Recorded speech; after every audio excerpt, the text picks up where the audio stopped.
సలార్ 500 కోట్ల క్లబ్లోకి చేరుకుంటోంది అనేది లేటెస్ట్ వార్త. అంటే వరల్డ్ వైడ్ కలెక్షన్స్ దాదాపు 500 క్రోడ్స్కి వెళ్ళిపోతుంది. అంటే ఈ సీజన్, పండగ సీజన్ ముగింపు. ఈరోజు క్రిస్మస్ రోజు ఉన్నాం మనం. రేపు కూడా కలుపుకుంటే అంటే ఇప్పటివరకు స్ట్రాంగ్గానే కొనసాగుతోంది ప్రతి చోట. ఆంధ్రాలో కావచ్చు, తెలంగాణలో కావచ్చు, ఇక్కడ తెలుగు రాష్ట్రాలతో పాటు సౌత్లోను, అలాగే హిందీ బెల్ట్లో కూడా చాలా స్ట్రాంగ్గా కంటిన్యూ అవుతోంది.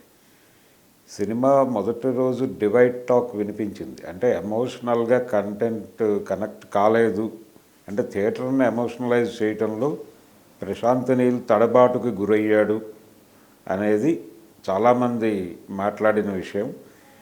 అయితే ఈ లోపం కేజీఎఫ్లో కూడా కనిపిస్తుంది. అయినప్పటికీ సినిమా జనం వెడుతున్నారు. దీనికి కారణం థియేటర్కి జనాలని రప్పిస్తున్నటువంటి శక్తి ఏమిటి అనేది చూస్తే ప్రభాస్తో పాటు సినిమాలో ఉన్నటువంటి వైలెన్స్. ఈ మధ్యకాలంలో విపరీతమైన వైలెన్స్ ఉన్నటువంటి ప్రతి సినిమాని జనం ఆదరిస్తున్నారు.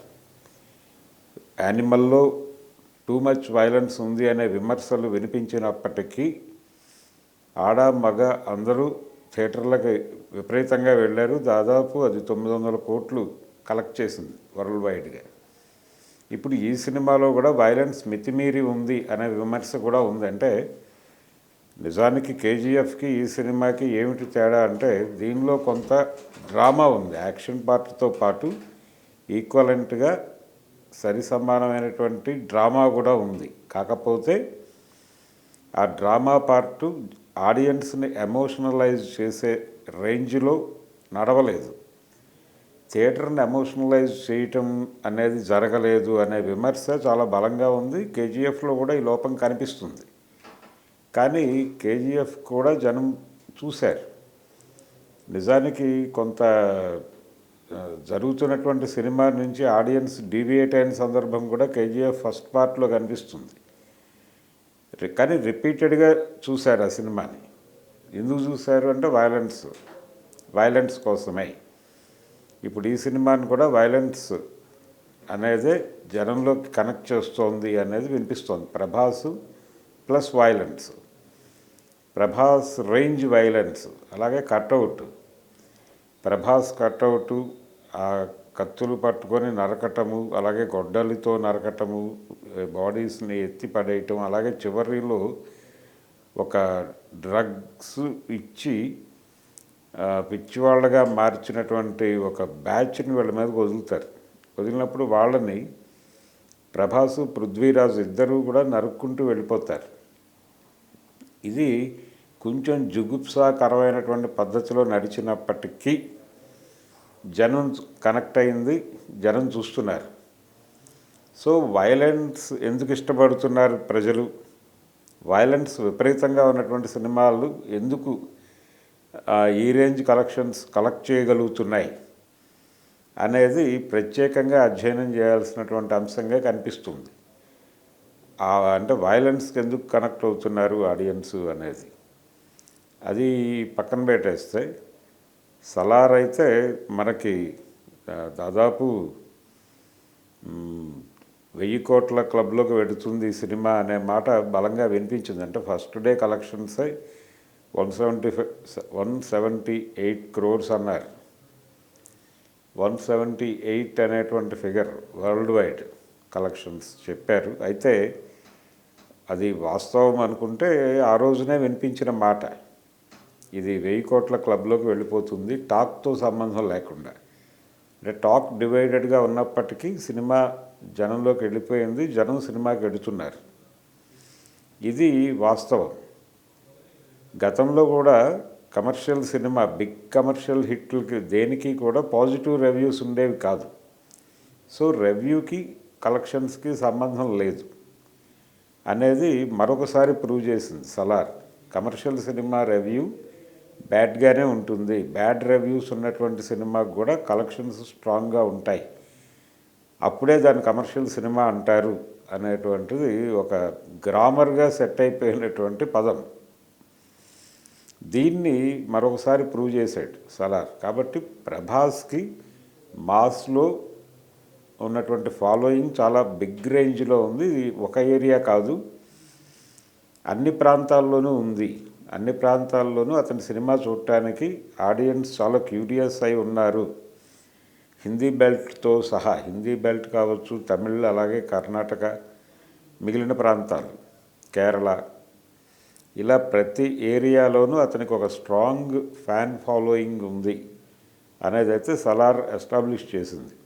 ఇప్పటివరకు కంటెంట్ బాగుంది, సినిమా కనెక్ట్ అవుతోంది అనుకున్నారు, కానీ డివైడ్ టాక్ వచ్చిన సినిమాకు కూడా ఈ రేంజ్ కలెక్షన్స్ రావటం అనేది ఖచ్చితంగా పరిశోధన చేయవలసినటువంటి అంశమే. జనం చూస్తున్నారు, అంటే దీనికి వైలెన్స్ ఉండటం కారణము అని అనుకుంటే, అంటే లాజిక్ లేకుండా వైలెన్స్ నడుస్తుంది, అయినప్పటికీ జనం చూశారు. అంటే వైలెన్స్ ఇష్టపడుతున్నారు జనాలు అనేది ఒక అంశం అయితే, ప్రభాస్ వేవ్ ఉందా అంటే కొంచెం ప్రాపర్ సబ్జెక్టుతో అతనితో సినిమా చేస్తే భారీ వసూళ్ళు గ్యారంటీ అనేది మరొకసారి భరోసా ఇచ్చింది. నిజానికి సాహు కూడా ఇదే భరోసా ఇచ్చింది. ఆ సినిమా కూడా డివైడ్ టాక్ నడిచింది. డివైడ్ టాక్ నడిచినప్పటికీ హిందీ బెల్ట్లో మంచి వసూళ్ళు సాధించింది. తెలుగులో కొంత డల్ అయింది, మిగిలిన లాంగ్వేజెస్లో కూడా కొంత డల్ షేడ్ నడిచినప్పటికీ హిందీ బెల్ట్లో చాలా ఎక్కువ డబ్బులే కలెక్ట్ చేయగలిగింది ఆ సినిమా. అంటే ఆ రోజు నుంచి ఈ రోజు వరకు ప్రభాస్ రేంజ్ పెరిగింది. మధ్యలో 2 భారీ ఫ్లాప్లు వచ్చినప్పటికీ అతన్ని చూడటానికి ఇష్టపడేటువంటి జనం చాలామంది ఉన్నారు, ఇది అన్ని మార్కెట్స్లోనూ ఉన్నారు అనేది చాలా క్లియర్గా మనకు అర్థమవుతుంది. కాబట్టి సలార్ సక్సెస్ అనేది పూర్తి స్థాయిలో ప్రభాస్ మానియా కిందే చూడాలి. ఇది మరికొద్ది రోజులు కొనసాగే, ఇంకొక 2-3 డేస్ కొనసాగుతుంది. ఈ 2-3 డేస్ ఈ 500 ఫిగరు ఇదే మ్యాజిక్ ఫిగర్ అనేస్తున్నారు, కానీ టార్గెట్ అది 900 crores పైన కలెక్ట్ చేయగలిగింది. యానిమల్ ఇది ఆ రేంజ్కి పెడుతుందా, 6-7 దగ్గర ఆగుతుందా అంటే సంక్రాంతికి రాబోయేటువంటి సినిమాలకి ఇది అడ్డంకైతే కాదు అనేది స్పష్టమవుతోంది. తెలుగు రాష్ట్రాల్లో కూడా మంచి కలెక్షన్సే రాబడుతోంది సలార్. అయితే ఇక్కడ వినిపిస్తున్న ఒక మాట ఏంటంటే, ఏపీలో టికెట్ల రేట్ల పెంపుకు సంబంధించి ఎక్కువ పెంచుకొని ఇవ్వలేదు, కేవలం 40 రూపాయలు మాత్రమే పెంచుకొని ఇచ్చారు. RRRకి దానికి రెట్టింపు పెంచుకునే అవకాశం కల్పించారు. కాబట్టి RRR కలెక్షన్స్ చాలా హెవీగా ఉన్నాయి. ఇక్కడ సలార్ కలెక్షన్స్ డల్ అవటానికి కారణం రేట్ల పెంపులో ఉన్నటువంటి తేడాలే అనేది కూడా ఒక అంచనా కట్టి రాసేస్తున్నారు. వాస్తవం కూడా అది, వాస్తవం కూడా. నిజానికి ఆ రేట్లు ఇచ్చుంటే ఈ సినిమా కూడా డెఫినెట్గా మంచి వసూళ్ళు నమోదు చేసి చూపించేది ఫిగర్స్, కానీ ఆ అవకాశం ఇవ్వలేదు. తెలంగాణలో దొరికింది, తెలంగాణలో బిగ్ రెవెన్యూనే కలెక్ట్ చేసింది. ఆంధ్రాలో కొంత రేట్ల పెంపుకు సంబంధించి ఒక చిన్న ప్రాబ్లం ఉండటంతో కొంత పెంచే అవకాశం దొరికింది, అంతవరకు పెంచుకున్నారు, అలా వెళ్ళిపోయారు. RRRతో కంపేర్ చేయటం అనేది అక్కడ వరకే. కానీ RRR రేంజ్ అంటే 1200 కోట్లకి ఇది చేరుతుందా అనేది అయితే అనుమానమే. డెఫినెట్గా అక్కడికి వెళ్ళే పరిస్థితి కనిపించడం లేదు. ఇదే ఈ సబ్జెక్టుని అంటే డ్రామా పార్ట్ ఉండాలి అనేది యాక్సెప్ట్ చేసి బాహుబలి లాగా ఒక డ్రామా నడిపారు, కానీ ఆ డ్రామాని ఎమోషనల్గా నడపటము, ఆడియన్స్ని ఇన్వాల్వ్ చేయటము, ఆడియన్స్ని సబ్జెక్ట్తో కనెక్ట్ చేయటము, ఎమోషనల్గా కనెక్ట్ చేయటము, ఇలాంటి విషయాల్లో జరిగిన తడబాట్లు గనక లేకపోయి ఉండుంటే డెఫినెట్గా ఇది అంటే ఈ రేంజ్ డివైడ్ టాక్ ఉన్నప్పటికీ ఈ రేంజ్ కలెక్షన్స్ రాబట్టగలిగింది అంటే ఇది నిజంగా కనెక్ట్ అయి ఉంటే ఇది డెఫినెట్గా బాహుబలి 2 కలెక్షన్స్ రేంజ్కి వెళ్ళిపోయి ఉండేది. అది జరగల. కాకపోతే ఒకటే ప్రయోజనం, సలార్ సక్సెస్, దానిలో రెండో మాటకు తావులేదు, కానీ ప్రభాస్కి ఒక మంచి విజయం దక్కింది. అంటే ఫ్లాపుల్లో నుంచి ఒక మెట్టు పైకి వచ్చేసాడు ఆయన. ప్రాజెక్ట్ కేకి లైన్ క్లియర్ అయింది. అయితే ప్రాజెక్ట్ కేకి సంబంధించిన ప్రాబ్లం ఏంటంటే ఏపీలో ధరలకు సంబంధించి ఒకవేళ రేపు 24 ఎలక్షన్స్లో అక్కడ జగన్మోహన్ రెడ్డి మళ్ళీ గెలిస్తే టికెట్ల రేట్లు అనుకున్నట్టుగా పెంచుకొనివ్వకపోతే ఏమిటి పరిస్థితి అనే ఆందోళన. ఒకవేళ టీడీపీ గెలిస్తే ప్రొడ్యూసర్ గారు అశ్విని దత్ తెలుగుదేశం మనిషి కాబట్టి ఆయన అనుకున్న పద్ధతిలో రేట్లు పెంచుకునే అవకాశం దొరుకుతుంది.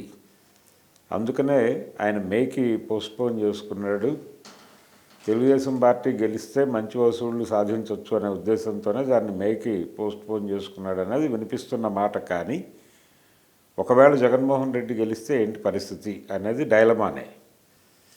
కాబట్టి ఒక జూదమే ఆడాలి. అయితే కొంచెం బెటర్గా వెడదాము అనే ఉద్దేశంతో తను మే 9కి పోస్ట్పోన్ చేసుకున్నాడు ఆ సినిమాని. ఏదేమైనా ప్రభాస్ కటౌట్ చూపించి కంటెంట్ బలంగా లేకపోయినా కానీ 700 కోట్లు గ్యారంటీగా తీసుకురాగలిగినటువంటి కెపాసిటీ ఉన్న హీరోగా ప్రూవ్ అయ్యాడు. అది ప్రధానంగా సలార్ సక్సెస్కి ఊతంగా నిలబడిన అంశము. అదే ఇప్పుడు సలార్ గురించి మాట్లాడుకోవాల్సినటువంటి అంశం కూడా అదే.